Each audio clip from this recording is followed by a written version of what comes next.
Now there's a very simple and easy way to do that, but it's not exactly what you would think of if you start out.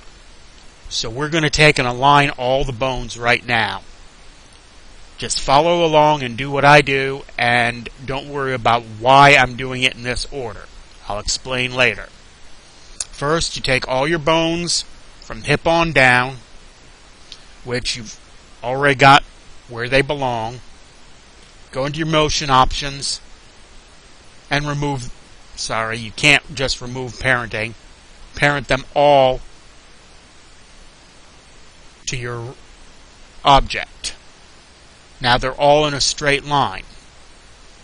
Now you need to create a new bone, which is going to take and go from your hip, and it's going to point towards your ankle. And I usually do that by taking the thigh, hitting Control-C for clone, and renaming it. We're going to call this right leg axis. You can call it what you want. I would just suggest that you make sure that you have a standard method for doing this so you can find it. Now you're going to need two nulls to do this. You're going to need your goal and you're going to need a pole. So we're going to make our nulls. Control-N. I said Control-N, and it's not doing it. Control-N. There we go. Foot goal. Control-N.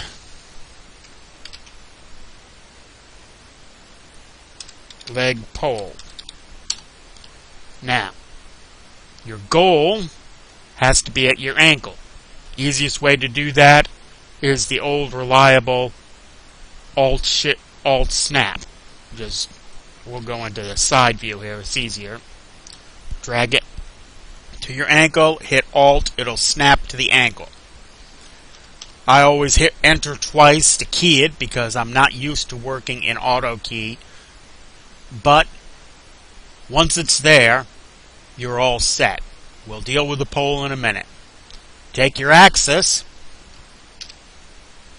and target it to that foot goal that you just made.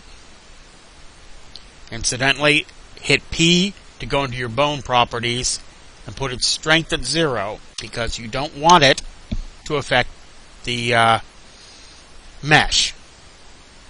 Now, next, you take that same bone, the axis, and you pole it to your shin, this bone here. What that does is it lines up your bone pointing at the ankle and on that plane that you remember I said it had to be. Now you can see its rotation is all screwy. That's okay. This is where you hit Shift P and record its pivot rotation. Now its normal place is exactly where we just put it. Now the next step is you no longer need to pole to the shin, so take that off. Take your leg pole and make it a child of the axis bone. Now, if you go into rotation,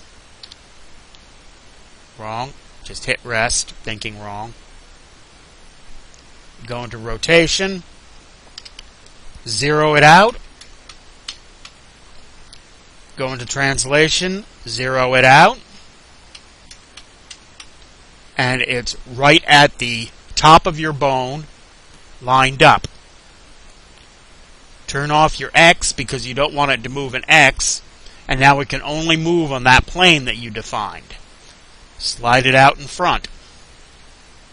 Doesn't matter where you slide it in front, put it in a place that you're happy with a pole. But if you look at it from this angle, you can see that it's not moving directly ahead, it's following that triangle we made with the bones. Key it in place, and now you don't have it parented anymore. You just take it off parent. Now that you've done that, grab your thigh, your shin, your foot, and your toes, and tell them all to pole to that pole. Now, yes, it does weird things to the mesh, but because all you're changing is the bank, all you're doing is twisting all these bones to match up that plane that we said.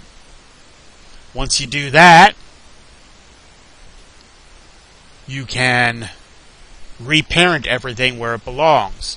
Take your thigh, make it a child of the hip. Your shin is a child of the thigh.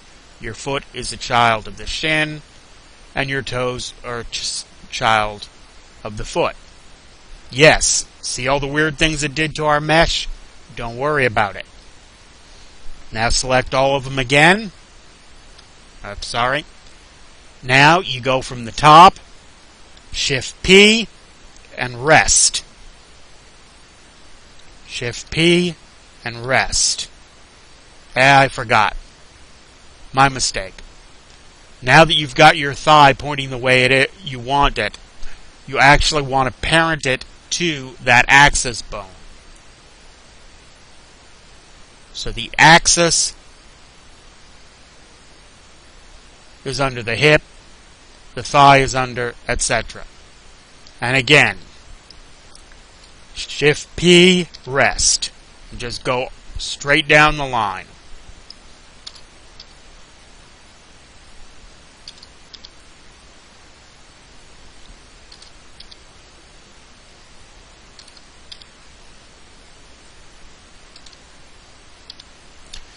Now, your mesh is back where it belongs. Your bones are all 0, 0, 0, and they're all aligned the way you want.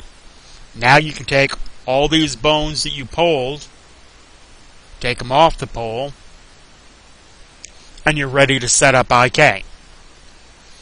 Setting up IK, not a problem. Your axis points towards the goal, always.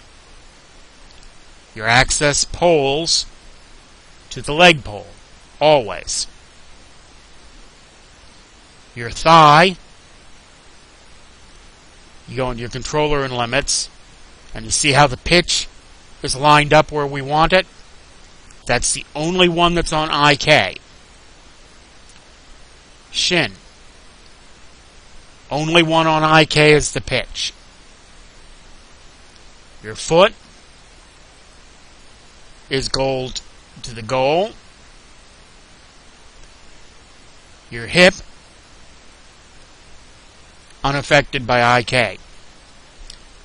Now, this would be a good time, if you're a relatively paranoid person, and I myself am, to save your scene.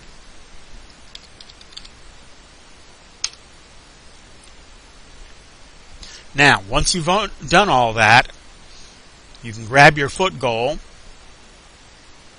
as long as your IK is on.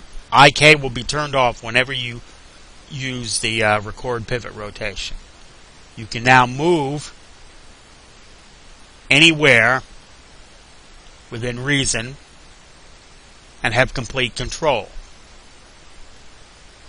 And if you look from the side, grab your pole, you can turn on X again, and you can set up the swing of the leg to match it. Now, we've got the other leg going along because we don't have anything holding it. Normally, you would take and duplicate this out. But with this setup, your IK chain will not pop, and it will not flip unless you get into really, really weird positions. Looking from the side again, if you move the foot goal up too much, it'll have problems because now its poling is almost at the level that your foot goal is. If you try and go from the back, it's poling, but it's poling up here. Your solution for that is to move your pole object down to bring it under control. Now you can move your foot goal up to wherever you want. It's the combination of the goal and the pole that keeps you under control. That's all there is to setting up a ball and hinge chain. And if you follow these steps, it'll be stable and it's not going to snap or pop anywhere that you're going. We're going to move into the refinement for the next video. Thank you for watching.